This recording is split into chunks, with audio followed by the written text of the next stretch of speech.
satisfactory. And not four, but five ranges in this game. This was quite satisfactory to say the least. Now, I know I'm talking a little bit about strategy over here, but I will get there at my own pace. I was playing with KChan 5219, and we basically played like all day. Well, all day is an exaggeration, but we played for several hours, and it was game after game after game after game. And I've been catching a lot of negativity from people about, oh, why don't you just play meta? Why don't you just do this? What? So it was really refreshing to me to have somebody to play with that actually enjoyed my odd strategies. So the first game, I walled somebody in on Nomad. This is actually the second game that we played, and after that we had a bunch of encounters with It's Coming Rome. Alright, all that aside, let's talk about the strategy here. So we're going to go for the new Oasis strategy that I've been working on. The build is relatively simple. One player, the Cuman player, goes for quadruple ranges. The other player plays as Saracens, and they go for scouts. They wall their side, and that's what I was talking about in the beginning. They wall their side, and then they build their stable over on your side. At that point, you and your teammate double your closest opponent and wreak absolute havoc. Now you're probably saying to yourself, why is it important to pick Saracens? Well, no, that's blue. We want to go for red over here. Why is it important to pick Saracens? Well, it's important to pick Saracens for the following bonus: +2 attack versus buildings. Oasis is a very wall heavy map, or at least it can be. Sometimes people go for early aggression, but for the most part, people will actually be very content walling off and booming up, kind of like in Black Forest. But with Saracen archers, you can shred through paladins. Shredding through paladins with my archers. You can shred through palisade walls, no problemo. And that's why I love this. And it really does spiral out of control, especially if you have a whole bunch of ranges going. Look at this. Waller boys going to wall. I'm going to go back to my perspective because we do something a little bit interesting here. So the build is quite straightforward. All you need to do for the Cumans, and why does Cuman Archery ranges work and not other Civs ranges? Well, it works because of the following. Archery ranges and stable cost 100 less wood, which is huge for this build. That means that you can afford 2 ranges and a house, whereas other civilizations could only afford 1 range. And thank you very much for your scout, says Poop Lord. At this point, I felt quite happy with how everything was going. Getting back to the build, dag nabbit poop. Tell the people what they want to know. How do you do that? Oh, well, that's not how you do the build. That's definitely not how you do the build. But how you do the build is that you send a whole bunch on food, 6 to be exact, then 3 onto wood, then the rest all onto food.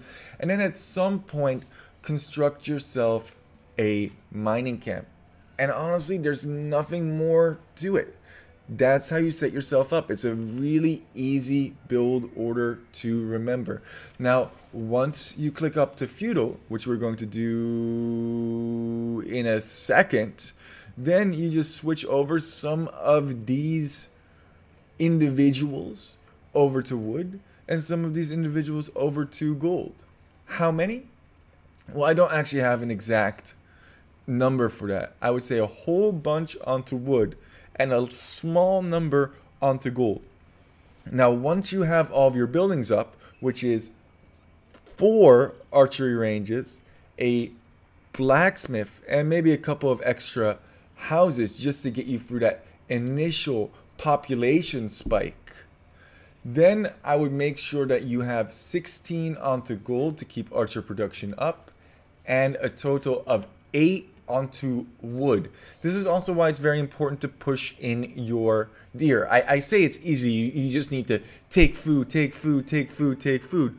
But that can actually be a little bit more tricky than you might expect. Immediate militia. I was not expecting this when I saw the wall off over here. I was thinking that blue was going to be very passive, but with Mongols, blue's playing as the Mongols, FYI, I know I hadn't mentioned that, but as Mongols, definitely can afford those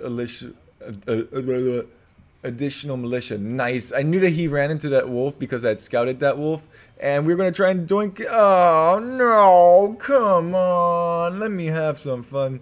But we did feel quite comfortable just sneaking these villagers over here, but these are going to be men-at-arms as soon as blue clicks it, I guess. Meanwhile, KChan is constructing his stable forward, and as I mentioned before, just a whole bunch onto wood is totally fine. Small number onto gold, and then as soon as you have your buildings up, just move a whole bunch of these duders over to there, and there you go. Oh, what I was trying to say before, I know I just say food, food, food, food, food, but it is a little bit more tricky than that. You do have to lure your boars while simultaneously pushing in your deer, which can be quite annoying to say the least. And here come the ranges, dealing with the men-at-arms. Well, actually, we don't have to deal with them, which is wonderful. KChan is dealing with all of their attacks, so I was totally fine with it. He's like, go, let's go, let's go. I'm like, I'm over here, dude. I'm over here. I'm constructing archery ranges, and now archers are showing up, so that's not very favorable, but thankfully KChan is here with these scouts. Actually walked past a couple of those scouts, and he's probably thinking like, wait, what? And Snipe, come on, dude, where are you going? No, we want to engage here. I'm going to be focusing down the spearman. That's going to be my main priority here. And he should be focusing down the archers, as we definitely should have focused that spearman a little bit better. I'm also like, hey, dude, like, your stable is getting absolutely demolished. You might want to go back and save that at some point. But now the archer numbers are really getting out of control. We went a little bit too heavy onto wood, so you know what? Why not just go for 5 ranges? Now, we can't actually maintain production from this, but I was just in a YOLO kind of a mood, and I figured, why not? Now, the reason that we're switching over some more onto wood is because we have banked up a small amount of gold, which should allow us to somewhat produce for 5 ranges, at least for a small period of time.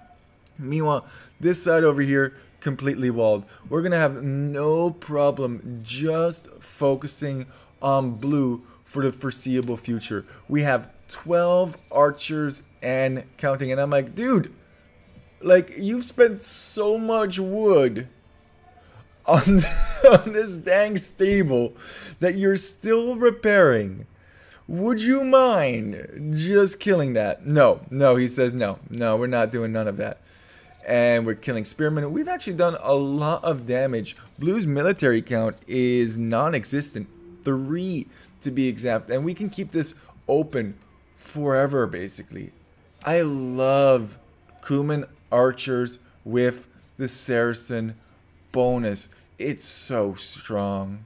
You just get through palisades instantaneously. If they do drop a tower on you, maybe spoilers, maybe not, you can actually sit underneath that tower and take that tower down. We don't actually know that blue is up here, so that was a little bit unfortunate. Yeah, we're like looking in this corner over here. He's definitely not over here, and archers of ours are getting shot, but we quickly... Oh, no, they're not getting shot. Whatever, poop just being poop lord, I suppose. Skirms are coming. Skirms be coming. And this is the ridiculousness. You have to keep producing houses, and you simply cannot produce enough houses for the archers that you have. They're just rolling out. Oh man, oh man, oh, I remember this from the game. This was awesome. Have you ever seen scouts melt like butter? Well, now you. Oh man, like absolute Butero melted before. And I think these actually, no, they don't have upgrades. It would have been cool if they had some upgrades as well. We're just looking around for where we can do damage. Possibly, thankfully, Red has actually cleared up those skirmishers, and we've actually just straight up destroyed that archery range with just archers. Insanity. Oh, you want to construct another archery range over here? 3 more dead blue bodies. You're never getting this up. And blue's just like, I'm not. I'm done. It puts so much pressure on one opponent, they will very quickly throw the towel in the ring. Sometimes not even because they are dead, but because they simply do not want to deal with this anymore. They can't take resources. They won't be able to take wood. They won't be able to take gold. They won't be able to take stone. They'll just be able to farm around the TC, and even that you can make very, very tricky. And their teammate is not going to be able to help them out enough because they're not going to know how much to commit to it. Are they going to commit 2 Sable Scout production to this? Are they going to go full skirmishers? I mean, this is a definite all-in from us. There are 0 villagers on food, and there haven't been any villagers on food, but we have a total of 40 military units, and Red has 11. 8 of them right here. Whatever happened with the Blue's free militia is only military are chilling right here. I feel a little bit bad because Blue never had the opportunity to actually produce skirmishers to try and counter this, but even if he did get some skirmishers out, there's just so many scouts that are going to absolutely Shrek him. Let's look at the KD. 12 and 2 from KChan. Not bad at all. 11 and 3. And that's damage, my friends. That is damage. 20 units lost. Swag Salate as the most resources. Did he actually go for... I wonder if he actually went for double TC. Yeah, he did. So, see, that's what I'm talking about. They need to fully commit on trying to save you if you're in the position that Blue's in. And they're probably not going to send enough because they're thinking, we got to boom this out and go for the long game. Doesn't matter that you have 40 free villagers.